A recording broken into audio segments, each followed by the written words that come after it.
আচ্ছা, আপনাদের power plant exam হচ্ছে শুক্রবারে সকাল 11টায়।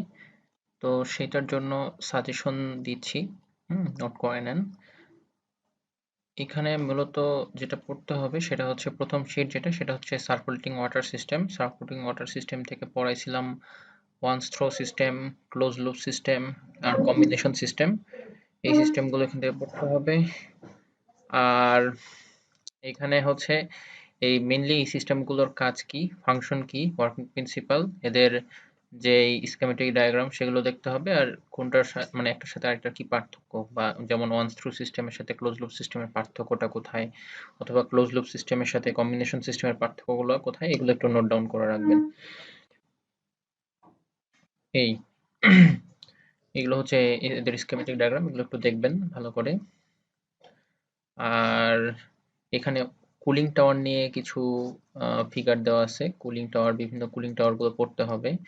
যেমন এখানে মেকানিক্যাল কুলিং টাওয়ার আছে, এই মেকানিক্যাল কুলিং টাওয়ারটা একটু দেখতে হবে। এই যে ড্রাই কুলিং টাওয়ার্স আছে, এদের অ্যাডভান্টেজ ডিসঅ্যাডভান্টেজ এগুলো পড়াইছিলাম, এগুলো দেখতে হবে একটু।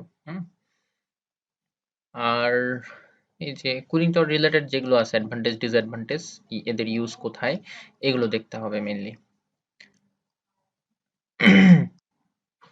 ডাইরেক্ট কুলিং টাওয়ার আর ইনডাইরেক্ট কুলিং টাওয়ার্স এর ভিতরে পার্থক্য কি, যেমন এই যে এখানে ডাইরেক্ট ড্রাই কুলিং টাওয়ার্স আর ইনডাইরেক্ট ডাইরেক্ট কুলিং টাওয়ার্স যেই দুইটা দেওয়া আছে এদের ভিতরে ডিফারেন্স কি, এগুলো পরীক্ষা আসতে পারে। আর এখানে আর কিছু নাই, এই নিচের দিকে আর কিছু পড়তে হবে না, এগুলো পড়াই নাই। সো আর এগুলো কিছু লাগবে না, ওই পর্যন্তই। উপরে যতটুকু দেখালাম ওই পর্যন্তই, নিচের দিকে আর এই শিট থেকে আর কিছু পড়তে হবে না। এরপরে আরেকটা সেকেন্ড শিট যেটা, সেটা হচ্ছে এটা গ্যাস লুপ।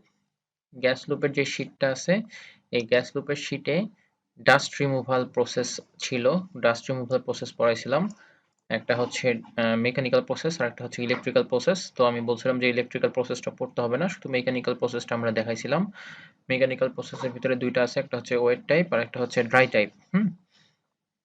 তো এখান থেকে যেটা জানতে হবে যে ডাস্ট কালেক্টর কেন ইউজ করা হয়, মেকানিক্যাল মানে ডাস্ট কালেক্টর কেন পাওয়ার প্ল্যান্ট ইউজ করা হয়, বা এটার ফাংশন কি, ডাস্ট কালেক্টরের ফাংশন কি, এখান থেকে পড়তে হবে। তারপরে হচ্ছে ওয়েট টাইপ এবং ড্রাই টাইপ যে ডাস্ট কালেক্টর আছে এদের ভিতরে ডিফারেন্স কোথায়, হ্যাঁ, এগুলো। এই যে তারপরে ডিসঅ্যাডভান্টেজ অ্যাডভান্টেজ, ড্রাই টাইপ যেই ডাস্ট কালেক্টর আছে এটা কি কি ধরনের পাওয়া যায়, যেমন গ্র্যাভিটেশনাল, ইনারশিয়াল সেপারেটরস। তারপরে হচ্ছে তার ভিতরে আবার পার্থক্য ছিল, ইনারশিয়ালের ব্যাফলস ছিল, লুভর ছিল, সাইক্লোন ছিল। এগুলো কোন, সাইক্লোন সেপারেটর যেটা আছে, সাইক্লোন সেপারেটরটা ইম্পর্টেন্ট, এটার ওয়ার্কিং প্রিন্সিপাল, এটার ফিগার, এগুলো একটু দেখতে হবে। আর এগুলো মোটামুটি সবই পড়াইছিলাম, এগুলো একটু দেখতে হবে যে কোন ডাস্ট কালেক্টর কিভাবে কাজ করে এবং তাদের স্কিমেটিক ডায়াগ্রাম গুলো। আর বলছিলাম যে ইলেকট্রিক সেপারেটর এখান থেকে পড়তে হবে না, তার মানে ইলেকট্রিক সেপারেটর থেকে বাদ, কোন পর্যন্ত বাদ সেটা দেখাই দিচ্ছি। একদম চলে আসবে নিচের দিকে, আসার পরেই এই যে ড্রাফটের আগ পর্যন্ত বাদ। এরপরে পড়েছিলাম ড্রাফট। হ্যাঁ, ড্রাফট কেন ইউজ করা হয় এখানে লেখা আছে, এটা পড়বেন। ড্রাফট, তারপরে হচ্ছে ড্রাফট কাকে বলে, হ্যাঁ, এগুলো পড়বেন। তারপরে আর পড়াইছিলাম হচ্ছে ড্রাফট কি কি প্রকার হতে পারে, দুই ধরনের হতে পারে, natural draft, mechanical draft. Natural draft এবং মেকানিক্যাল ড্রাফটের ভিতরে পার্থক্য কি একটু দেখবেন। মেকানিক্যাল ড্রাফট আবার তিন প্রকার আছে, ফোর্স ড্রাফট, তারপর হচ্ছে ইনডিউস ড্রাফট আর একটা হচ্ছে ব্যালেন্স ড্রাফট। কোনটা কি, কোনটার স্কিমেটিক ডায়াগ্রাম কেমন হয়, এগুলো পড়তে হবে। আর বিশেষ করে ইনডিউস ড্রাফট আর হচ্ছে ফোর্স ড্রাফটের ভিতরে পার্থক্য কি, ডিফারেন্স কি, হ্যাঁ। তারপরে ব্যালেন্স ড্রাফট এবং হচ্ছে ফোর্স ড্রাফট, এগুলোর ভিতরে কি ডিফারেন্স, মোটামুটি এগুলো একটু আইডিয়া নিয়ে রাখবেন, পরীক্ষার সময় কাজে লাগবে। তারপর এখান থেকে পড়েছিলাম চিমনি কেন ইউজ করা হয়, what is the function of chimney, অথবা what is the function of stack. এখানে তিনটা পয়েন্ট দেওয়া আছে, এগুলো জানতে হবে। তো এই শীটটা এই পর্যন্তই, তার নিচে আর কিছু পড়াইছিলাম কি, হ্যাঁ, আর পড়াইছিলাম বলতে এখান থেকে পড়াইছিলাম এই যে ফুয়েল, ফুয়েল থেকে পড়েছিলাম যে fossil fuel, solid, liquid, natural gas, তারপরে কোল, বিভিন্ন, এগুলো ইম্পর্টেন্ট না, জাস্ট জানানোর জন্য পড়েছিলাম, পরীক্ষার জন্য অত ইম্পর্টেন্ট না, না পড়লেও হবে, ফুয়েল না পড়লেও হবে, হ্যাঁ। তার আগে যতটুকু পড়লাম ওগুলো দেখতে হবে। এই শীট গেল। এরপরে আসতেছে হচ্ছে diesel power plant. Diesel power plant থেকে জানতে হবে হচ্ছে এই যে ডিজেল পাওয়ার প্ল্যান্টের স্কিমেটিক ডায়াগ্রাম কেমন হয়। স্কিমেটিক ডায়াগ্রামটা মেইনলি এই যে এটা স্কিমেটিক ডায়াগ্রাম একটা ডিজেল পাওয়ার প্ল্যান্টের, এটা এটা পড়তে হবে। তারপরে হচ্ছে জানতে হবে এখান থেকে এগুলো একটু জেনে রাখা ভালো যে ডিজেল পাওয়ার প্ল্যান্টে কোন কোন এলিমেন্টস থাকে, এগুলো একটু আইডিয়া রাখা ভালো। তারপরে এখান থেকে জানতে হবে যে ডিজেল পাওয়ার প্ল্যান্টের যে ফুয়েল সাপ্লাই সিস্টেম আছে এটা কি কি প্রকারের হয়, এটার ফাংশন কি, এই যে 5 essential function of A fuel injection system, এখানে 5টা ফাংশন দেওয়া আছে। তারপরে এখানে 3টা টাইপস দেওয়া আছে, common rail injection system, individual pump injection system, distributor system. এগুলোর মধ্যে পার্থক্য কি, যেমন কমন রেল ইনজেকশন সিস্টেম এবং ইন্ডিভিজুয়াল পাম্প ইনজেকশন সিস্টেমের ভিতরে ডিফারেন্স কি, ইম্পর্টেন্ট কোশ্চেন। অথবা ইন্ডিভিজুয়াল পাম্প ইনজেকশন সিস্টেম এবং ডিস্ট্রিবিউটর পাম্প ইনজেকশন সিস্টেমের ভিতরে পার্থক্য কি, এগুলো ইম্পর্টেন্ট কোশ্চেন। এখান থেকে জানতে হবে প্রত্যেকটা মানে ফুয়েল সিস্টেম যে এখানে স্কিমেটিক ডায়াগ্রাম, তার পাশে ফাংশন লেখা আছে, কমন রেল ইনজেকশন সিস্টেমটা কিভাবে কাজ করে এটা লেখা আছে, এগুলো পড়তে হবে এখান থেকে। 3টা টাইপই ইম্পর্টেন্ট, ইন্ডিভিজুয়াল পাম্প ইনজেকশন, তারপর ডিস্ট্রিবিউটর সিস্টেম, এগুলো ইম্পর্টেন্ট পরীক্ষার জন্য। আর পরে হচ্ছে কুলিং সিস্টেম, ডিজেল ইঞ্জিনের যে কুলিং সিস্টেমটা আছে, কুলিং সিস্টেম কেন ইউজ করা হয়, হ্যাঁ, কেন ইউজ করা হয়, নেসেসিটি অফ ইঞ্জিন কুলিং, হ্যাঁ, এখানে 4টা পয়েন্ট দেওয়া আছে, এটা জানতে হবে। তারপরে এই যে এখানে লুব্রিকেশন কেন করা হয় বা lubricant, what is the main function of lubricant, lubricant কেন ইউজ করা হয়, এগুলো এখান থেকে শিখতে হবে। তারপরে লুব্রিক্যান্টের ভালো লুব্রিক্যান্টের প্রপার্টিস কি যে এখানে দেওয়া আছে, এগুলো জানতে হবে যে what is the what is the properties of a good lubricant বা এই ধরনের কোশ্চেন আসতে পারে পরীক্ষায়, তো এগুলো জানতে হবে। আর আরেকটা যেটা ইম্পর্টেন্ট কোশ্চেন সেটা হচ্ছে super charging, turbo charging. Super charging কি জিনিস, হ্যাঁ, সুপার চার্জিং কাকে বলে, সুপার চার্জিং কেন ইম্পর্টেন্ট একটা ডিজেল পাওয়ার প্ল্যান্টের জন্য, কেন সুপার চার্জিং করা হয়, এগুলো এখান থেকে শিখতে হবে। What is the advantage of supercharging and turbocharging, এগুলো important question diesel power plant থেকে। ঠিক আছে?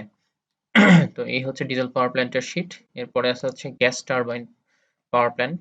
গ্যাস টারবাইন পাওয়ার প্ল্যান্ট থেকে টাইম স্বল্পতার কারণে তেমন কিছু পড়ানো হয়নি, শুধু যেটা পড়তে হবে পরীক্ষার জন্য একটু আইডিয়া দিয়ে রাখি, যেমন একটা গ্যাস টারবাইন পাওয়ার প্ল্যান্টের স্কিমেটিক ডায়াগ্রাম, এই যে এরকম স্কিমেটিক ডায়াগ্রামটা দরকার হবে।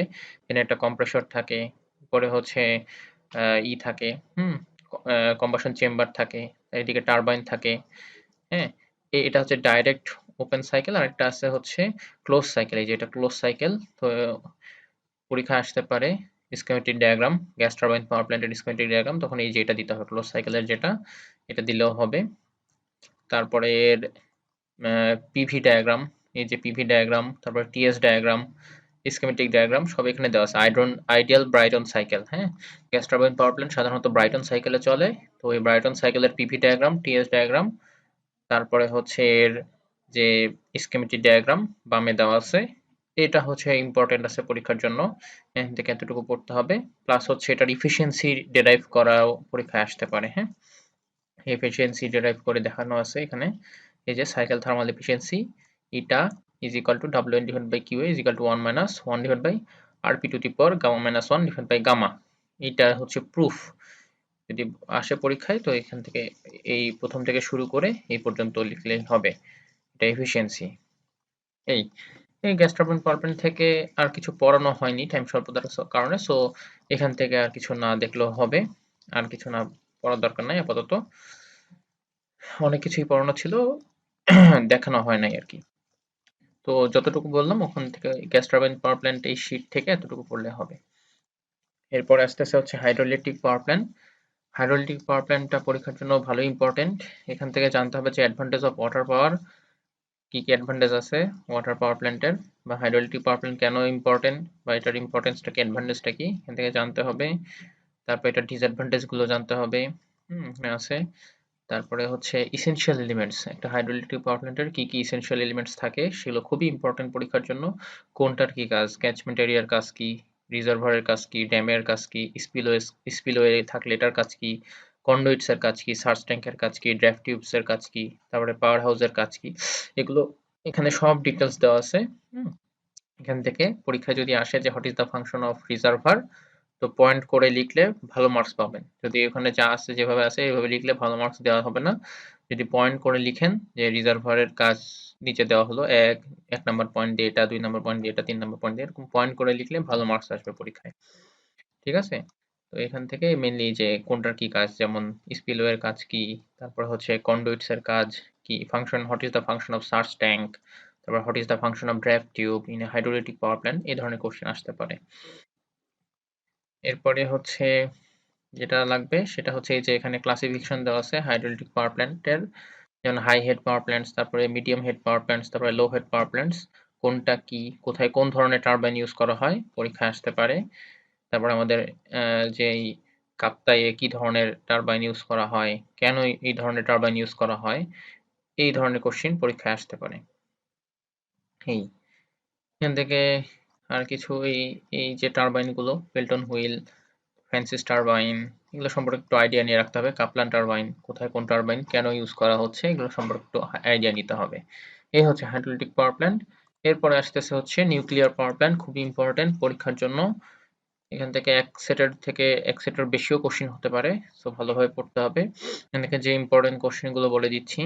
ইম্পর্টেন্ট যে কোশ্চেন গুলো হতে পারে সেটা হচ্ছে আইসোটোপ কি, তারপরে হচ্ছে একটা নিউক্লিয়ার পাওয়ার প্ল্যান্টের ফুয়েল কি ধরনের ফুয়েল ইউজ করা হয়, ফুয়েল বলতে কি বোঝো, নিউক্লিয়ার পাওয়ার প্ল্যান্টের ফুয়েল বলতে কি বোঝায়, তারপরে ফিশন এবং ফিউশন রিঅ্যাকশন কি, কাকে বলে, এদের ভিতরে পার্থক্য কি, এগুলো। তারপরে এরপরে যেটা আছে স্ক্যাটারিং কাকে বলে, what do mean by scattering, what do mean by fertile material, এই যে ফার্টাইল ম্যাটেরিয়াল দেওয়া আছে, তারপর what do mean by breeding. তারপরে এখানে আরেকটা কোশ্চেন অ্যারাইজ হয় যেটা হচ্ছে ১ গ্রাম ইউরেনিয়াম-235 থেকে কি পরিমাণ এনার্জি প্রোডাকশন সম্ভব, এটা আসতে পারে পরীক্ষায়। তারপরে হচ্ছে কি পার্টস আছে নিউক্লিয়ার পাওয়ার প্ল্যান্টে, নিউক্লিয়ার রিঅ্যাক্টরের পার্টস গুলো, তাদের কাজ কি, তো নিউক্লিয়ার ফুয়েল বলতে কি বোঝায় সেটা এখানে লেখা আছে, ইউরেনিয়াম-233, ইউরেনিয়াম-235, প্লুটোনিয়াম-239 এগুলো। তারপরে হচ্ছে মডারেটরের কাজ কি, what is the function of moderator in nuclear power plant, what is the function of control rods in nuclear power plant, তারপর what is the function of reflector in nuclear power plants, এগুলো যদি আসে পরীক্ষায় তাহলে points করে লিখতে হবে। Point দিয়ে যে রিফ্লেক্টরের কাজ নিচে দেওয়া হলো ১, ২, ৩, ৪ এরকম করে পয়েন্ট করে লিখতে হবে, তাহলে ভালো মার্কস পাওয়া যাবে। তারপরে এখানে আছে মানে মোটামুটি এই যেগুলো পড়াইছি এগুলোর ফাংশন গুলো মোটামুটি জেনে রাখতে হবে। কুলেন্টের কাজ কি, হ্যাঁ, নিউক্লিয়ার পাওয়ার প্ল্যান্টে কুলেন্ট কেন ইউজ করা হয় বা কেন এটা ইম্পর্টেন্ট, কেন দরকার একটা নিউক্লিয়ার পাওয়ার প্ল্যান্টের জন্য, এগুলো জানতে হবে। তারপরে আছে হচ্ছে এখান থেকে ওয়াস্ট ডিসপোজাল পড়াইছিলাম, ওয়াস্ট ডিসপোজাল কিভাবে করা হয়, একটা নিউক্লিয়ার পাওয়ার প্ল্যান্টের ওয়াস্ট ডিসপোজাল কিভাবে করানো হয় সেটা জানতে হবে। হ্যাঁ, ৩ ধরনের ওয়াস্ট প্রডিউস হয়, লিকুইড, গ্যাস এবং সলিড। লিকুইড যে ওয়াস্ট প্রডিউস হয় সেই লিকুইড ওয়াস্ট ডিসপোজ কেমন করে করা হয় নিউক্লিয়ার পাওয়ার প্ল্যান্টে জানতে হবে। তারপরে গ্যাসিয়াস ওয়াস্ট কিভাবে ডিসপোজ করা হয়, সলিড ওয়াস্ট কি করে ডিসপোজ করা হয়, এগুলো জানতে হবে। এরপরে পড়াইছিলাম হচ্ছে থার্মাল রিঅ্যাক্টর সম্পর্কে, যেমন pressurise water reactor, boiling water reactor, এগুলো পড়াইছিলাম। তো এগুলো ইম্পর্টেন্ট। প্রেসারাইজ ওয়াটার রিঅ্যাক্টর বলতে কি বোঝায়, প্রেসারাইজ ওয়াটার রিঅ্যাক্টরের স্কিমেটিক ডায়াগ্রাম, তারপরে ওয়ার্কিং প্রিন্সিপাল, এগুলো জানতে হবে। এরপরে আছে হচ্ছে বয়লিং ওয়াটার রিঅ্যাক্টর, এটার হচ্ছে স্কিমেটিক ডায়াগ্রাম, এই যে boiling water reactor schematic diagram, এটা ওয়ার্কিং প্রিন্সিপাল। তারপরে what is the difference between PWR and BWR, মানে প্রেসারাইজড ওয়াটার রিঅ্যাক্টর এবং বয়লিং ওয়াটার রিঅ্যাক্টরের ভিতরে পার্থক্য কি, এইগুলো মানে ক্লাসে বলেও দিছিলাম, ৬-৭টা পার্থক্য ক্লাসে বলে দিছিলাম, এখান থেকে পড়ে নিতে হবে। তারপরে হচ্ছে এই যে এটার schematic diagram, boiling water reactor schematic diagram, এটা পড়াইছিলাম।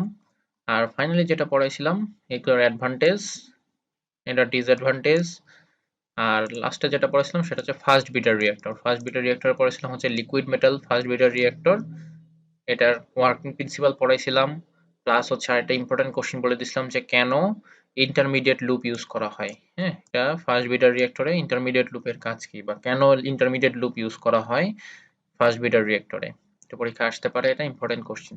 তো এই হচ্ছে মোটামুটি পাওয়ার প্ল্যান্টের সিলেবাস ছিল, আর এই কটা শীট মোটামুটি দিছিলাম। পাওয়ার প্ল্যান্টের জন্য। তো এই হচ্ছে আপনাদের জন্য short suggestion nuclear power plant power plant engineering এই কোর্সটার। তো আশা করি সবাই ভালো মতো পড়বেন আর ভালো এক্সাম দিবেন। আর কারো কোনো কোশ্চেন থাকলে বা কোনো সমস্যায় পড়লে অবশ্যই ফোন দিবেন।